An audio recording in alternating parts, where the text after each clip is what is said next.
Alright folks, today we're diving deep into something that's making headlines across the pond in Britain.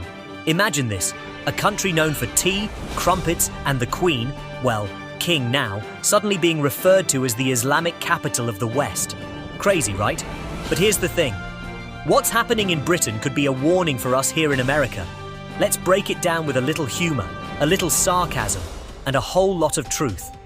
The problem in Britain, the land of Shakespeare, Big Ben and fish and chips, is now making news for something not so British. Apparently, their over-the-top secular policies have come back to bite them. Imagine opening your doors to people seeking refuge from war-torn Islamic nations and then waking up one day to find Sharia courts operating within your borders. Yep, you heard that right. Not one, not two, but 85 Sharia courts. That's not a typo, my friends. And these courts, they're not about solving parking tickets, let me tell you. They're handing out rulings on marriage, divorce, and even things like domestic violence, all based on strict Islamic law. Women being told they can't leave abusive marriages, men being allowed to marry multiple wives, and temporary marriages that sound more like Tinder on steroids. The American perspective. Now, why does this matter to us here in America? Well, currently, we're proudly a Christian-majority country. But who's to say what the future holds? With the way things are going, it's not entirely impossible to imagine America becoming a Hindu or even a Muslim-majority country someday. If we follow Britain's model of extreme secularism, we might just find ourselves in a similar pickle.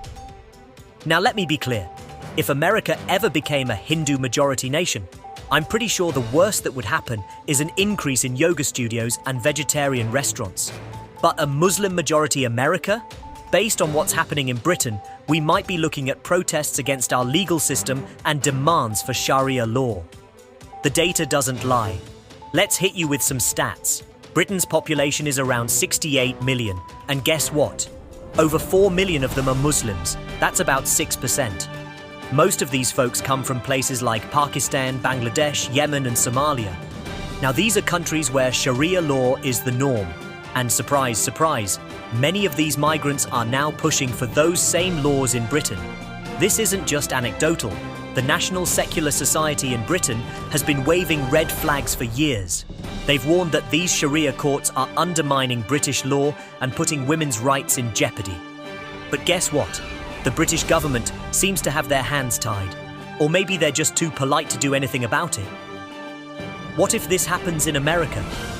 Now, let's play devil's advocate. If something similar were to happen here in the US, how would it look? First, imagine the chaos.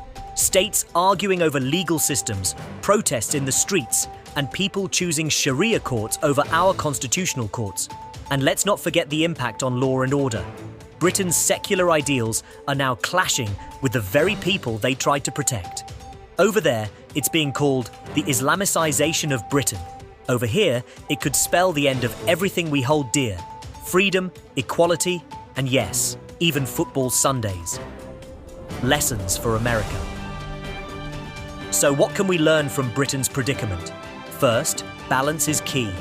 Being secular doesn't mean bending over backward to accommodate every demand. Second, immigration policies need to be smart and sustainable. Refugees seeking safety are one thing, but creating parallel legal systems? That's a whole different ballgame. Thoughts? America. We've always been the land of the free and the home of the brave. But let's not be so free that we lose our identity, or so brave that we ignore red flags. Britain's struggle with its secular policies and growing Islamic influence is a cautionary tale. Let's learn from it before it's too late. And remember, folks, staying informed isn't just about reading headlines, it's about understanding the bigger picture. Until next time, stay smart, stay safe, and stay, well, American. Cue outro music with a satirical montage of British icons overlaid with Sharia law visuals.